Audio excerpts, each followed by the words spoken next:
Thank you, Suzanne and music team, for the beautiful music you've brought into the vibration of this sanctuary. For truly we are standing on sacred ground when we come together with the intention of listening to that inner voice, that wisdom found within us and expressed as us through love.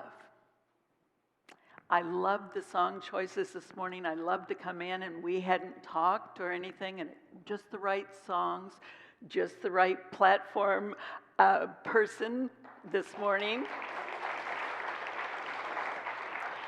43 years in unity is quite an accomplishment.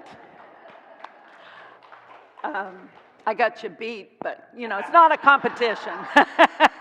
No, I didn't know Charles personally. Sometimes I feel like I did, but I see now why I resonate so much with Michael is because his vision and his mission is to write a book on transformation. He said, I'm here for transformation. And that's what I always heard the unity movement was about, how to transform your life from one that is focused on outer calamities and all the problems in the world to an inner understanding that we can shift. Quit listening to the chatter of our monkey mind and the limited thoughts and open our heart to a greater wisdom that lies within each and every one of us. We're all one. Now, we look different, but we're all one. Outer appearance is not the differentiating mark of who we be and the beauty we have to share. The beauty comes from our heart. The beauty comes when we be love, no matter what the situation is. So it's not negative to talk about transitions, because if you don't go through a transition, you're not going to transform. You're going to just keep repeating the same life for 60, 70, 80, 90, 100 years. And let me tell you, Vera called me this morning. And she's just such a beautiful soul. And at 92, oh, please, dear God, let me be like that. She's just a beautiful light. And she wanted to share, the daily word was on prosperity, that there is no lack in our world. But how often we talk about what we're lacking, what we need to change. But really, we change our vision from looking outward to looking inward. What am I called to do? I love, David, that you brought the Bible with you today, because truthfully, the Bible is the story of humans' evolution and consciousness. It's as pertinent today as it was back then when they were writing down the stories that inspire, nurture, sometimes scare, but awaken us to a new understanding that we are never alone, that God does not punish us. God is the presence of love, always giving itself to us. We have an abundance in our universe, and the universe is never against us, but always for us. There are principles that help us get into the flow of that life.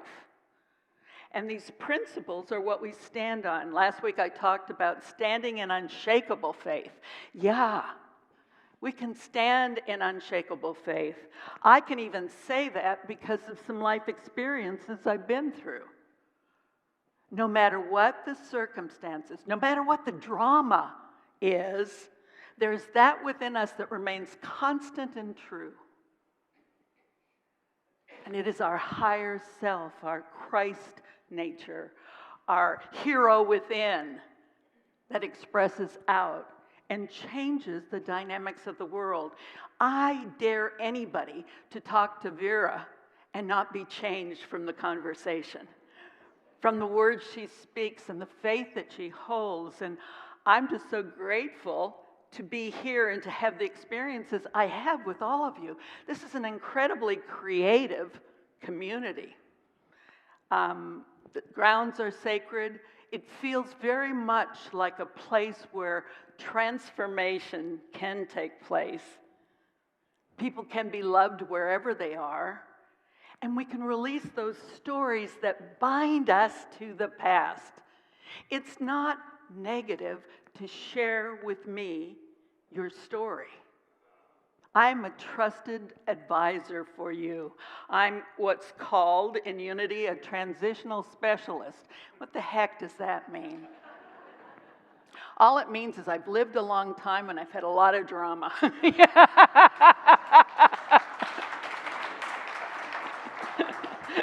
And I intend to keep on going. Hopefully not with as much drama, but there must be something about me that feeds off that energy of transformation, of going through that transitional process, because it is a process. It's a process all of our churches are going through. Not just Unity churches, all of our churches are going through it. And you can't shortchange the process. You cannot use personal will to say, I'm not grieving, I'm not angry, I've gotten over that. I want you to inspire me. Okie dokie, let's go. Enlightenment is about bringing light into whatever situation we're in. Moses was the highest prophet in the Hebrew Bible. Moses was the model for servant leadership. Let my people go. Remember Burt Lancaster? Let my people go, holding the staff and pestilence and all that, parting the Red Sea. Moses did 22 miracles. He got the 10 Commandments, which became the basis for the Torah. He established the priesthood so that people could feel the presence, the foundation of the Lord God around them and also within them. Moses started a covenant with God. Moses saw the face of God. Nobody had ever seen the face of God. And he said, what do I call you? And God said, I am that I am. I am that I am. That, to me, speaks of wondrous miracles. If we can remember that there is the I am within us, that we can access when we're going through turbulent times, then we express that I am. For God so loved the world, he brought you into it. He, she, it, whatever you want to say, called your God of your understanding. But there is one God and many paths to God. As we look at the fires in Canada and we look at what's going on Maui and in Hawaii and all those lives that are being lost and homes that are being destroyed, and we go, wow, where's God in that? God hasn't changed. God is immutable. God doesn't change. God is the presence of absolute love, wisdom, life, abundance. So it's remembering that we can be God with skin on and serve this world how we feel called to serve it. So endings are about grieving the past, and then when we go through that, and we haven't finished with that yet, I'll let you know when you're finished with that. Then we go on to the wilderness experience. The wilderness experience is a time that most people feel extremely uncomfortable, unsettled, want to go through really quickly. When going through hell, don't stop. You know, this feels like hell because I don't know. Who am I? Who's God? What do I believe is truth? Upon what do I stand in the uncertainty of life? That's what we get to play with in the wilderness experience. Rather than wilderness or the void, I kind of like the valley of lots of change. You know, it doesn't sound quite as threatening as the void. But let me tell you about my void experience, if you will. When I graduated from ministerial school in 2003, I waited a bit while interviewing with churches to see where I was being led. And so I started with Unity of Independence, which was 9 miles from the village, and had a rich history of student ministers serving that community. So it felt like a good place to begin what was my ministry going to be about? You know, I still like infinite possibilities. I'm the type of person that doesn't like no, I like yes. I like to be able to have choices, and I don't like feeling trapped. But I wondered, why did I feel so strongly called to this community? My first month, my mom was there to see me preach Easter Sunday. She was, should have seen the outfit she was wearing. It was bright orange, yellow, purple, and she was standing up. That's my daughter. Of course, she's a little worried what would come out of my mouth, because she's been that way my whole life.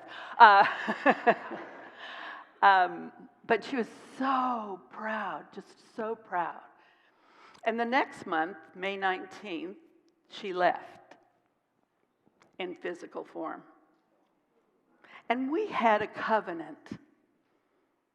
I had promised my mom I'd be with her at the end of her life, because my mom was vulnerable enough with me to tell me she was scared. And she said, but I shouldn't be. I'm a minister. Why am I scared? I love God. And I said, aren't you human? I said, what is the scariest part about dying, Mom? And she said, the pain. I don't know how much it's going to hurt and how strong I can really be. And I said, great, thanks for sharing that with me. I'll handle your pain. You just live as long as you want, and I'll open the door to the other side. So that was month number 1, saying goodbye to my mom. And in that period of time, I had 10 congregants go through that process. And I got to be with each of them as they were making the transition. And I saw how beautiful the transition is. I saw love in a form that I can't even begin to describe with you. It was amazing. I knew God in a way, in a deeper way that I'd ever known. 3 months after that, my brother I was closest to, Mark, died. And I said, don't you die till I get there. And he said, I don't need you to be here. I said, I need to be there. I need to be the one.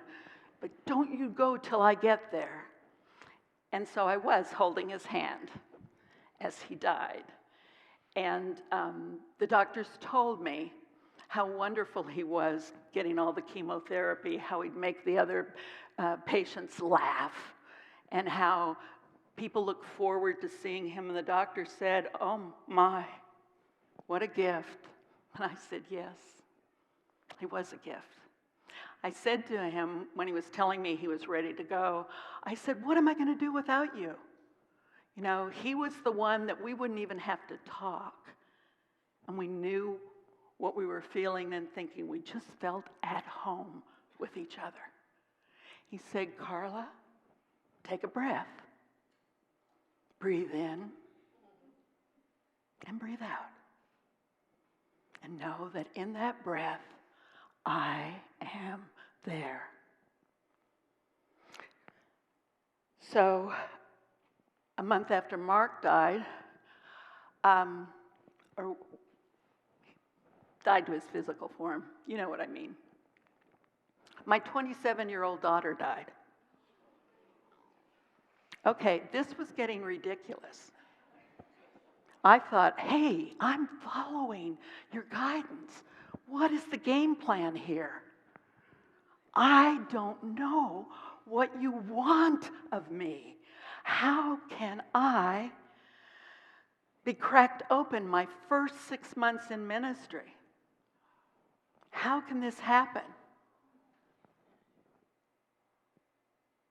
But it did. And I had to grieve through it. In that grieving process, what I noticed was the community loved me through it. They had always been a church where ministers sort of were like this, don't interact with the congregation, don't make friends, don't do this, don't do that, because, someday you're going to leave. Well, I still think we can be friends and I can still leave, right? Because my husband's counting on I will leave. So I realized I had to let them in. I had said for years, there's no support. I got to do it all by myself. There's no support. I have to do all of this by myself. My daughter had been born with a birth defect, and I was her healthcare advocate. I made sure she got the best treatment she could get. And oftentimes it felt like I was all alone. I wasn't. That was just the story I was telling myself. I had a friend say to me, "You don't have support in your consciousness." And I thought, you're right. If I go around saying there's no support for me, there won't be. Okay. And then I heard my dad, who gave me this cross, say in my ear, "Carla, practice the principles. Prove they work, and if they don't, give them up. Don't speak about them if you can't prove that these work." And that's what transformation is about. Being cracked open. The shell of our doing, perpetual doingness on automatic pilot, hides us from our true self. Coming home to who we truly are. Enjoying this precious gift called life. I was so guilty when my daughter died. I blamed myself, all the things you do in grief, the 5 stages that you go through. And finally, I saw in the Minister's Magazine a course called "Would It Be Okay With You If Life Got Easier?" And it was just for ministers and spiritual leaders. And I went, please, please help me, will you? And it was a turning point on my journey of letting go of the past, of knowing that Paula was infinitely and eternally a part of me. That every time I speak of her, it's not with sadness I share this with you. It's with hope and inspiration that you just accept what it is that you're going through is a way up to transformation. I am living a life now that I could never have dreamt would be possible. Everything I've ever strongly desired has come forth in my life. I'm not ready to go yet, but there's more, I'm sure. But transformation, I define it as it's a radical new way of being. I knew once Paula died, I would never be the same. I wouldn't be the same Carla. Who would I be? A time of reforming what my identity would be. Finally, I got to a point where, I'd argued enough with God. I never lost my faith. I knew that as I stood there on Sunday mornings and talked to people, there was a part of me that was standing over here, grieving. And I felt like I was a split personality. I don't think I am, but it could be. All things are possible. I would like listen to what I was saying and think, well, that's not bad. This is pretty good. And I thought, oh, so I am in the right place. Even though I'm going through a wilderness experience, I will find my purpose and my mission, and I'll be about being used by a power greater than my chattering mind and my emotions and the drama. But here's the kicker. You got to integrate your shadow, who you're afraid you are. And that's scary. Moses was a murderer, and God chose him to lead the people out of Egypt. Moses said, why me? Aaron speaks better than I do. Miriam's prettier and lovinger than I am. Why do you want me? And I think I know why God chose Moses. Because Moses had a deep, profound love of God, of people. He had a sense of justice, that he gave up royalty to take care of somebody who was being a slave that was being beaten up by an Egyptian. He was cast out one of the times he spent 40 years in the wilderness. This poor guy spent 3 40-year blocks of time in the wilderness. The theme being, center yourself in God. Seek ye first the kingdom of God. And you got to obey the rules, the principles. Now, Judaism there's 618, I think, laws. So that's a hearty list to check off every day, isn't it? Where am I to? Oh, okay. We got 5 principles. Those 5 principles will do you well. God is everywhere present all of the time. And God is absolute omnipotence and absolute good. Hello. Do you want to say something, God? So God is everywhere present. God, we have many names for. Divine love, divine life, wisdom, enthusiasm, faith. All of these things are natural qualities that God has. And then I am a child of God. I'm created of God's stuff. So God is, I am God's stuff.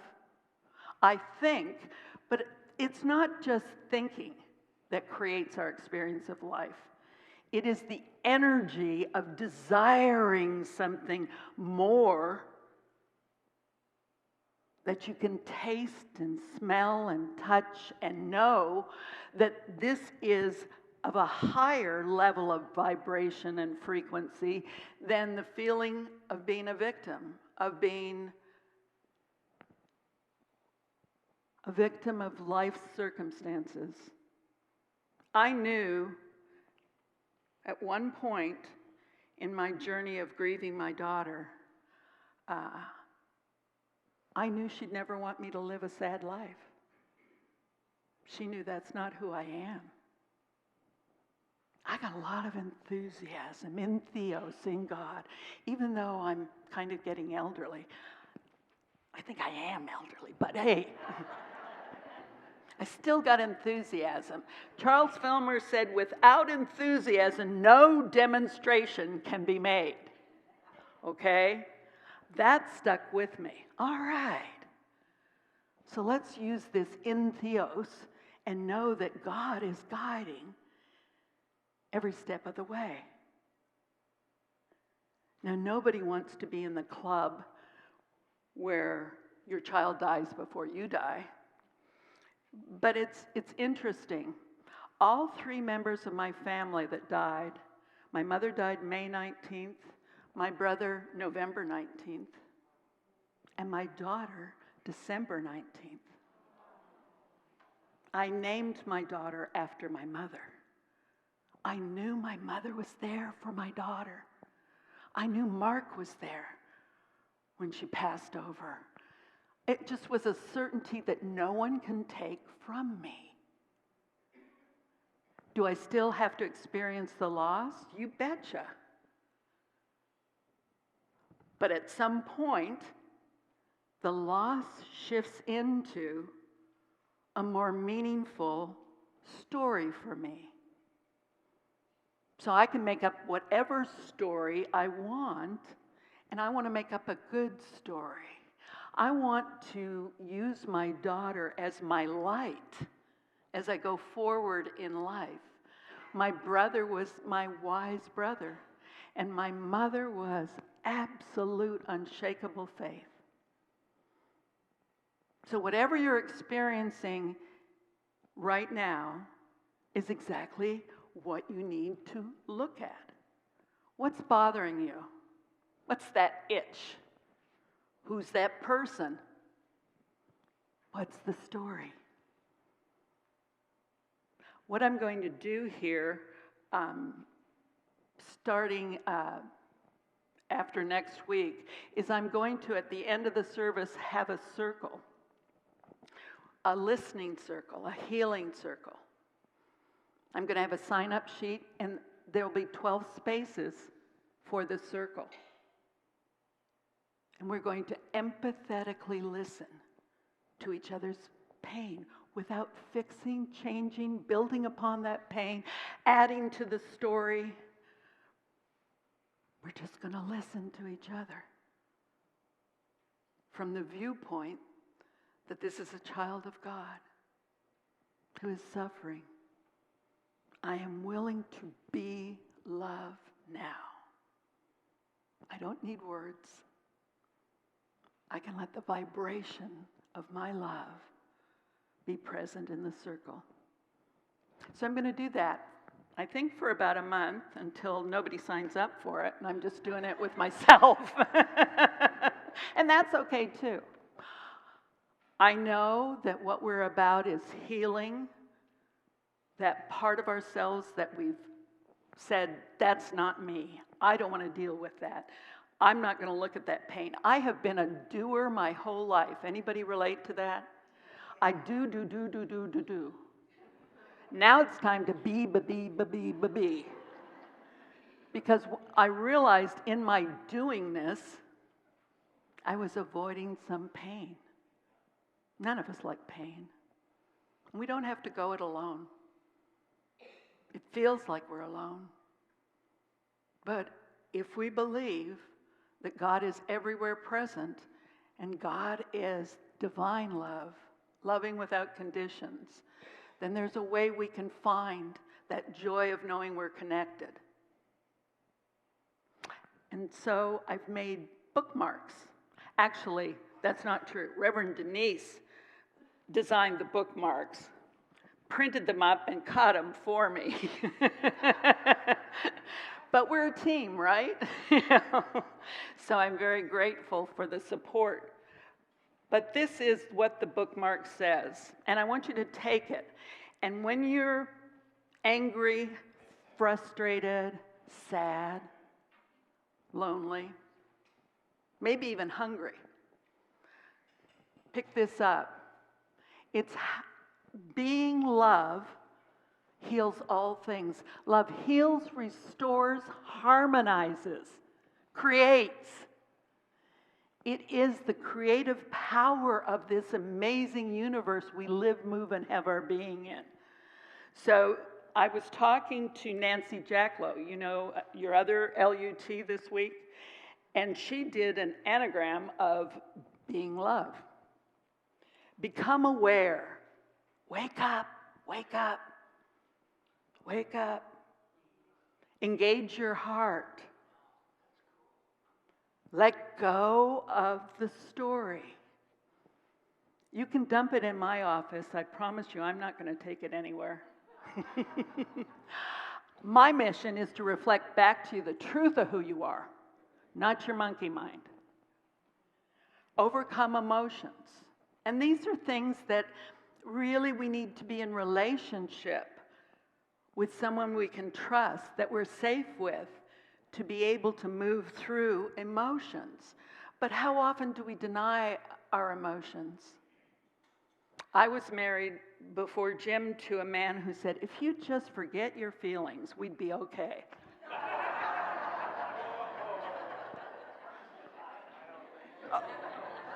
Okie dokie. And he stuck to that for 18 years until I said, I'm out of here. Still a really good friend of mine and a great father and grandfather, but more a buddy than a partner in life. Validate others. Validate others.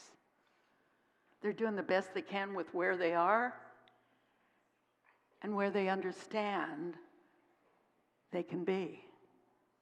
Explore spirit. How many spiritual explorers do we have? Let's really explore what it means to be called forward, to be called by a higher power, to bring forth our best self, even when we don't feel like it, when we don't think we can, and we don't know how. God does, and I'm an open channel for Spirit to guide me. That song, Use Me, is I go to sleep at night singing Use Me, and I'm thinking I'd like us to change because I keep saying, use me, use me, use me. But it's really the secret to the game of life. Give, don't try and get. Give. Give to others. Make a stand for justice and equality. That's right, River. That's the world I hold for you. And no violence. Can we learn to be peace with each other?